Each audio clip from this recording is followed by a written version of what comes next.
স্বাগতম আপনাদের সবার প্রিয় কিছু গল্প চ্যানেলে। আর আজকে আমরা ডুবে যাব আরেকটি নতুন গল্পের জগতে। এই চ্যানেলে আমরা নিয়ে আসি পৃথিবীর বিভিন্ন প্রান্তের চমকপ্রদ, অনুপ্রেরণাদায়ক আর রোমাঞ্চকর গল্প। প্রতিটি গল্পে আছে একটি ভিন্ন স্বাদ, নতুন অনুভূতি আর কিছু শিখবার মতো অভিজ্ঞতা। তাই আপনারা প্রস্তুত হয়ে যান, কারণ শুরু হচ্ছে কিছু গল্প। লাইলি মজনু একটি প্রাচীন আরবি প্রেমের গল্প, যা বিশ্বজুড়ে পরিচিত এবং প্রেমের এক অসাধারণ নিদর্শন হিসেবে সমাদৃত। এটি মূলত একটি ট্র্যাজিক প্রেমের গল্প যেখানে দুটি আত্মা একে অপরের জন্য ত্যাগ স্বীকার করতে প্রস্তুত থাকে, তবে ভাগ্য তাদের একসঙ্গে হতে দেয় না। লাইলি ও মজনুর গল্পটি বিভিন্ন ভাষায় বিভিন্ন সময় বলা হয়েছে, তবে মূল কাহিনীটি খুবই হৃদয়বিদারক এবং আবেগপ্রবণ। গল্পটি আরবের এক মরু অঞ্চলে গড়ে ওঠা প্রেমের কাহিনী, যেখানে লাইলি এবং মজনু দুজনেই তাদের অপরিসীম ভালোবাসার কারণে বিশ্ববাসীর কাছে একটি অনন্ত প্রেমের প্রতীক হিসেবে প্রতিষ্ঠিত হয়েছে।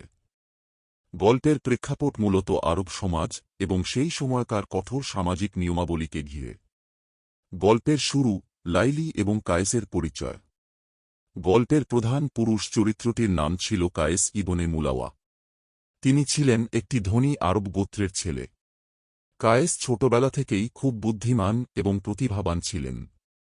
তিনি তার শিক্ষকদের থেকে প্রশংসা লাভ করতেন এবং তার পরিবারের কাছে গর্বের বিষয় ছিলেন।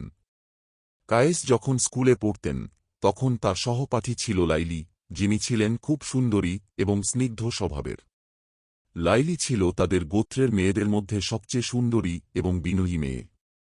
কায়েস ও লাইলির মধ্যে একটি গভীর বন্ধুত্ব তৈরি হয় এবং শীঘ্রই এই বন্ধুত্ব ভালোবাসায় রূপান্তরিত হয়। তারা দুজনই একে অপরকে প্রবলভাবে ভালোবাসতে শুরু করেন। তাদের ভালোবাসা ছিল নিষ্পাপ এবং আন্তরিক।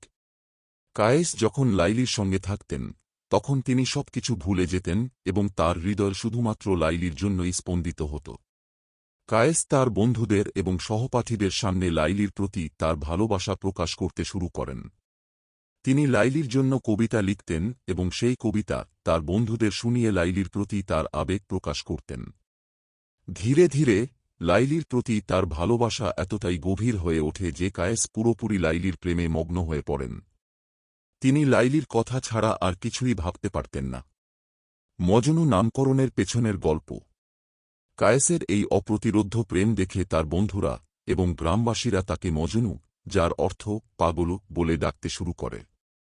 কায়েস ধীরে ধীরে মজনু নামে পরিচিত হয়ে ওঠেন। মজনু নামটি প্রেমের পাগলামি এবং অদম্য আবেগের প্রতীক হিসেবে ব্যবহৃত হতে থাকে।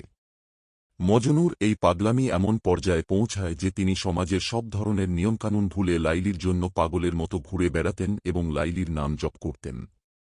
মজনুর ভালোবাসার এই পাগলামি এবং আবেগের কথা তার পরিবার ও গোত্রের সদস্যরা জানতে পারে এবং তারা মজনুকে এই সম্পর্ক থেকে দূরে সরিয়ে আনার চেষ্টা করে। কিন্তু মজনু ছিল প্রেমে এতটাই ডুবে যে তিনি পরিবারের কথায় কান না দিয়ে লাইলির সঙ্গে সম্পর্ক বজায় রাখতে চান। লাইলির পরিবারের আপত্তি।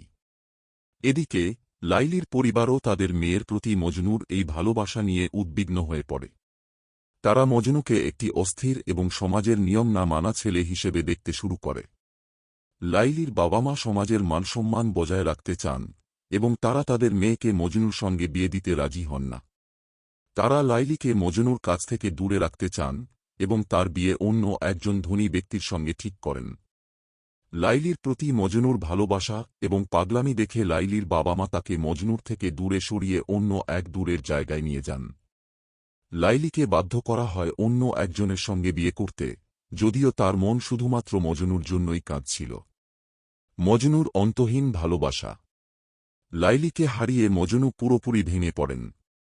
তিনি সমাজ থেকে বিচ্ছিন্ন হয়ে যান এবং মরুভূমিতে একাকী ঘুরে বেড়াতে থাকেন। মজনুর একমাত্র সঙ্গী ছিল লাইলির স্মৃতি এবং তার প্রতি তার অসীম ভালোবাসা।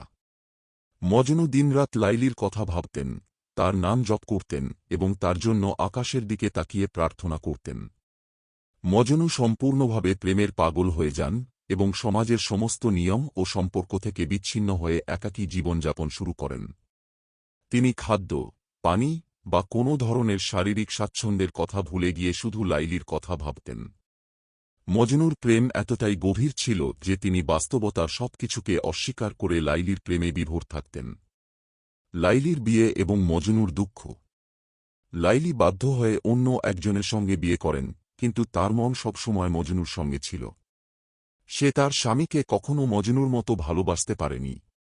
তার স্বামী বুঝতে পেরেছিলেন যে লাইলি তার প্রতি সম্পূর্ণভাবে অনুরক্ত নয় এবং সে আসলে মজনুকে ভালোবাসে। লাইলি তার স্বামীকে সম্মান দিলেও সে কখনই মজনুকে ভুলতে পারেনি।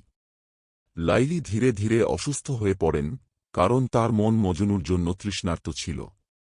তার শারীরিক অবস্থার অবনতি হতে থাকে এবং শেষ পর্যন্ত তার দুঃখ এবং মনের কষ্টের কারণে তিনি মারা যান। লাইলির মৃত্যুর খবর শুনে মজনু পুরোপুরি ভেঙে পড়েন। তিনি লাইলির কবরের পাশে গিয়ে শোক করতে শুরু করেন এবং সেখানেই দিন কাটাতে থাকেন। মজনুর মৃত্যুর গল্প। মজনু লাইলির কবরের পাশে বসে তার জন্য কাঁদতেন এবং তার সঙ্গে পুনর্মিলনের অপেক্ষা করতেন।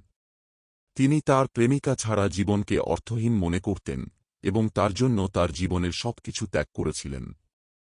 দিন দিন তার শারীরিক অবস্থা অবনতি হতে থাকে এবং শেষ পর্যন্ত মজনু লাইলির কবরের পাশে মৃত্যুবরণ করেন। মজনুর মৃত্যুর সঙ্গে সঙ্গে তাদের প্রেম কাহিনী সমাপ্ত হয়, তবে তাদের ভালোবাসা চিরন্তন হয়ে যায়। মজনু এবং লাইলি পৃথিবী থেকে বিদায় নিলেও তাদের প্রেম গল্পটি যুগ যুগ ধরে মানুষের হৃদয়ে রয়ে গেছে। শেষ কথা, লাইলি-মজনুর প্রেমের মহিমা। লাইলি-মজনুর প্রেম শুধু একটি সাধারণ প্রেমের গল্প নয়, এটি এমন এক প্রেমের প্রতীক যেখানে আত্মা একে অপরের সঙ্গে মিশে যায়। তারা শারীরিকভাবে এক হতে পারেনি, কিন্তু তাদের প্রেম ছিল অতুলনীয় এবং অনন্ত। তাদের প্রেম ছিল আত্মিক এবং তা ছিল সমস্ত জাগতিক বাধার ঊর্ধ্বে। লাইলি-মজনুর প্রেমের কাহিনী পৃথিবীর বিভিন্ন প্রান্তে বিভিন্ন সময়ে বলা হয়েছে এবং এই গল্প মানুষের হৃদয়ে এক গভীর অনুভূতি সৃষ্টি করেছে। এটি একটি চিরন্তন প্রেমের গল্প যা কোনো কালেই পুরনো হবে না।